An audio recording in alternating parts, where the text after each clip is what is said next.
अस्सलाम वालेकुम दोस्तों, क्या हाल है जनाब? ठीक ठाक। मैं हूँ आपका दोस्त, आपका भाई उस्ताद बूटा फ़ारूक, पाकिस्तान, खम्बी विलेज से। जी दोस्तों, ये कासम बशीर साहब और गुल्ला, उनकी छत का विज़िट करा रहा हूँ मैं आपको।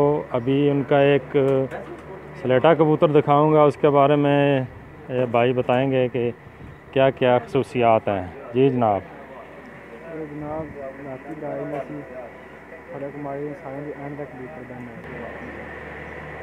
जी दोस्तों, इस कबूतर का शौक़ करें। ये इनका जो है बहुत ही फेवरेट कबूतर है सलेटा। दसो जी ने ये बारे किन्ना की उड़े, यानी कि आखिर टाइम क्या है? टाइमिंग इशा तो बाद माशाल्लाह, यानी टाइम भी तो है या 7 8 9 कितने बजे राती इसकी फड़का मारी 11 बजे। बड़ी लंबी प्रवाज माशाल्लाह।